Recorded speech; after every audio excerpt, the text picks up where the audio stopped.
குருப்ஜோ நமஹ. இப்போ இன்றைக்கி நம்ம பார்க்க போகிறது நான் போன வாட்டி பார்த்தது 4ஆம் பாவம். 4ஆம் பாவத்தில் அம்மா, நம்மளுடைய மணி ஃப்ளோ, நம்ம வரவு செலவுகள், நம்மளுடைய கம்ஃபர்ட்ஸ் சுகபோகங்கள் இதெல்லாம் நமக்கு எப்படி அது பெற்றுத்தருது அப்படிங்கிறத நம்ம பார்த்தோம். இப்போ நம்ம பார்க்க போகிறது சிம்மம் பார்த்திங்கன்னா பூர்வ புண்ணியஸ்தானம்னு சொல்லுவாங்க. இப்போ நம்மளுடைய தாத்தாவை குறிக்கக்கூடியது தான் பூர்வ புண்ணியஸ்தானம். அதே மாதிரி நம்ம பூர்வ ஜென்மத்தில் என்ன புண்ணியம் பண்ணியிருக்கோம் அப்படிங்கிறதையும் இந்த பாவம் தான் குறிக்கும். அது 5ஆம் பாவத்தில் பார்ப்போம். ஆனால் காலபுருஷ தத்துவத்திலே பூர்வ புண்ணியஸ்தானம் இதுதான். அதனால தான் அதோடைய அதிபதி சூரியன். சூரியன் இல்லாமல் நம்ம இல்லை, சூரியன் இல்லாமல் பூமி இல்லை. இப்போது அதோடைய அதிபதி சூரியன். அது ஒரு ஒற்றைப்படை ராசி, ஸ்திர ராசி, ஆண் ராசி, சத்துவகுணமுடைய ராசி, நார்த் ஈஸ்ட் குறிக்கக்கூடியது. அதாவது கிழக்கு வடகிழக்கு குறிக்கக்கூடியது, பித்த சம்பந்தப்பட்ட கோளாறுகளை தரக்கூடியது, குங்கும கலர் உடையது, குங்கும கலர் ரெட்டு உடையது.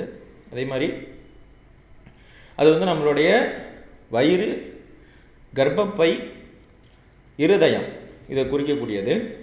இதனுடைய கடவுள் சிவன் இல்லை பிரம்மன் இது சொல்கிறது. அதே மாதிரி இது நெருப்பு தத்துவம் கொண்டது.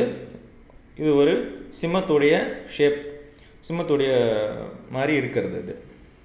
அப்புறம் இது பார்த்திங்கன்னா வருணம் பார்த்திங்கன்னா பிராமண சத்திரிய குலத்தை சேர்ந்த அனைத்தையும் குறிக்கக்கூடியது. இது லொக்கேஷன் பார்த்திங்கன்னா எங்கே இருக்க விஷயங்களை குறிக்கிறது அப்படின்னா ஒரு பெரிய மலை சார்ந்த இடங்கள், உயரமான இடங்கள், அதே மாதிரி ஒரு மாளிகைகள், ஃபோர்ட்ஸ்னால் கோட்டைகள், கேவ்னால் குகைகள். ஸோ இதில் இருக்கக்கூடிய விஷயங்கள்லாம் குறிக்கிறது. இதோடைய தொழில்கள் பார்த்திங்கன்னா ஒரு சர்ஜன்ங்கிறது மருத்துவர், அறுவை சிகிச்சை மருத்துவர், சோஷியல் ஒர்க்கர், தொண்டு செய்யக்கூடிய விஷயங்கள், தொண்டு நிறுவனங்கள், அப்புறம் ஃபேக்ட்ரிஸ், மேனுஃபேக்சரிங் ஃபேக்ட்ரிஸ், அப்புறம் மெட்டல் மேனுஃபேக்சரர்ஸ், அப்புறம் தாதுக்கள் சம்மந்தப்பட்ட விஷயங்கள், இன்ஜினியரிங், ஃபேப்ரிகேஷன், மெட்டல் மேனுஃபேக்சரிங்கு, அதை சம்மந்தப்பட்ட மேனேஜ்மெண்ட்டு, கவர்னன்ஸுங்கிறது அது மேலாண்மை செய்தல் இதில் வரும். அதே மாதிரி அதை பாலிட்டிக்ஸ்லேயும் சிம்மம் கை கொடுக்கணும். பாலிட்டிக்ஸ்க்கும் சிம்மத்துக்கும் பயங்கர தொடர்பு உண்டு. தொண்டு செய்து உயர்ந்தவங்களும் இருக்காங்க, தொழிலதிபர்களாய் உயர்ந்தவங்களும் இருக்காங்க பாலிட்டிக்ஸில். ஸோ ரெண்டுமே இதில் சம்மந்தப்பட்டது வரும். இதில் பிரைம் மினிஸ்டர், சீஃப் மினிஸ்டர், ஒரு கிராம பஞ்சாயத்திலிருந்து எங்கள் தலைவர் அப்படின்னு வந்தாலுமே சிம்மம் சம்மந்தப்படணும். இப்போ அடுத்தது 5ஆம் பாவம். இதை சிம்மத்தை பற்றி பார்த்தோம். இப்போ 5ஆம் பாவம் ஒருத்தருக்கும் 5ஆம் பாவம் வேறு ராசியில் வரும். எல்லாத்துக்கும் சிம்மத்திலேயே வராது. மேஷ லக்னமாக இருந்த ஒண்டி தான் சிம்மம் வரும். மீதி எல்லாத்துலேயும் 5ஆம் பாவம் வேறு ராசியாக தான் வரும். அவங்க 5ஆம் பாவத்துக்கு வயிறு, கர்ப்பப்பை இது ஸ்டாண்டர்டு. அதுக்கப்புறம் அவங்களுடைய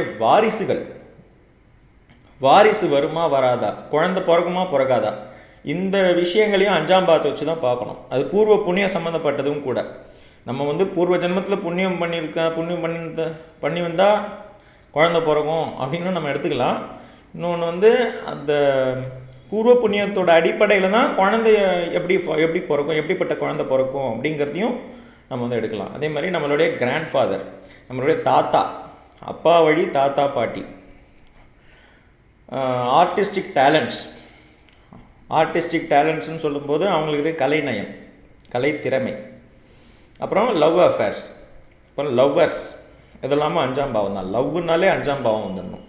அதே மாதிரி பிளெஸ்ஸிங்ஸ் ஆஃப் ஆன்செஸ்டர்ஸ், நம்மளுடைய பித்ருக்களுடைய ஆசீர்வாதம் இருக்கா அப்படிங்கிறத பார்க்குறதுக்கு. குலதெய்வமும் இதில் தான் வரும். இந்த ஆன்செஸ்டர் தான் குலதெய்வம்னு வரும். அப்புறம் ஹையர் ஸ்டடீஸ்க்கும் இது தான். ஹையர் ஸ்டடீஸ்க்கு 9ஆம் பாவமும் இருக்குது. அது கடல் கடந்து அயல்நாட்டில் போய் படிக்கிற ஹையர் ஸ்டடீஸு. 5ஆம் பாவங்கிறது நார்மலாக ஹையர் ஸ்டடீஸ் பண்ணுறது. அப்புறம் ஃபேம் அண்ட் லார்ட்ஷிப்ஸ், நம்ம எதாவது ஒரு விஷயத்தை தலைமை தாங்குகிறோமா, நம்ம எதாவது புகழ் இருக்கா அப்படிங்கிறதையும் 5ஆம் பாவத்தை வச்சு தான் கணிக்கணும். அப்புறம் நம்ம சில்ட்ரன், குழந்தைகள் சொல்லிட்டேன். அப்புறம் அது வந்து அம்மாவுடைய அம்மாவுடைய தம்பி, அம்மாவுடைய தம்பி, அம்மாவுக்கு உடைய ஃபேமிலி, அம்மா வகையறால் இருக்கிற அண்ணன் தம்பிகள், அப்படி இதை குறிக்கும். அதே மாதிரி royalty or fall of position. ராயல்ட்டிங்கிறது வந்து ஒரு தலைமை பீடம் ஏறுவாங்களா, அரசாளுவாங்களா, அது இது பண்ணுறதும், அரசுலேருந்து கீழே இறங்குவாங்களா, இதை குறிக்கிறதுக்கும் 5ஆம் பாவத்தை தான் எடுக்கணும். லக்கும் இதுதான், அதிர்ஷ்டம் இதுதான். அதனால் கேம்பிளிங்கில் 5ஆம் பாவம் வந்து ரொம்ப கை கொடுக்கும். 5ஆம் பாவம் ரொம்ப நல்லா இருந்தால் அவங்களுக்கு ஈஸியாக வந்து இந்த ரேஸு, அப்புறம் வந்து இந்த சீட்டு, இதெல்லாம் வந்து பணம் அது வரதுக்கான வாய்ப்புகள் அதிகம். லக்கு ஃபேவர் பண்ணலாம் அப்படின்னு சொல்கிறாங்க. அதே மாதிரி காம்படிட்டிவ் ஆக்டிவிட்டீஸுங்கிறது வந்து போட்டி போட்டு அதில் தேர்வு பெறுறது, அந்த மாதிரி விஷயங்கள். அதுக்கப்புறம் மந்திர தந்திர யந்திர, இந்த மாதிரி மந்திர தந்திரத்துக்கெல்லாம் வந்து 5ஆம் பாவம் வந்து இது பண்ணணும். அதே மாதிரி ரிலீஜியஸ்னஸும் அதுதான், மதப்பற்று அதுதான் குறிக்குது. அதே மாதிரி intelligence and richness gained, earned கிடையாது. ஏர்ண்டுங்கன்னா வந்து 2ஆம் இடம் வந்துடும். ஏர்ண்டுனா சம்பாதிக்கிறது வந்து இதில் வராது. இன்டெலிஜென்ஸ் அண்ட் ரிச்சஸ் கெயின்டு, நம்ம வேலையை செய்யாமல் நமக்கு வரக்கூடிய பொருட்கள், நமக்கு வர கிஃப்ட்ஸு, நம்ம எதிர்பார்க்காத டயத்தில் வர கிஃப்ட்ஸு, நமக்கு வந்து நம்மளை நாடி வர பணம், இது எல்லாமே நம்ம வேலை செஞ்சுருக்க மாட்டோம் அதுக்கு, ஆனால் அது மாதிரி பணம் வருது, இதுதான் லக்கு. அதே மாதிரி விஸ்டம், கேம்ஸ் அண்ட் ஸ்பிரிச்சுவாலிட்டி, நமக்கு இருக்கிற ஞானம், நமக்கு இருக்கிற திறமை, போட்டி திறமை, நமக்கு இருக்கிற ஆன்மீகம், எல்லாமே 5ஆம் பாவத்தை வச்சு தான் எடுக்கணும். 5ஆம் பாவம் வந்து ஒரு வேர்சடைலான பாவம். அது வந்து நமக்கு இருக்கிற எல்லா நல்ல விஷயங்களும், அது வந்து முன்னாடியே சொன்ன மாதிரி அது திரிகோணத்தில் 2வது திரிகோணமாக வரும்.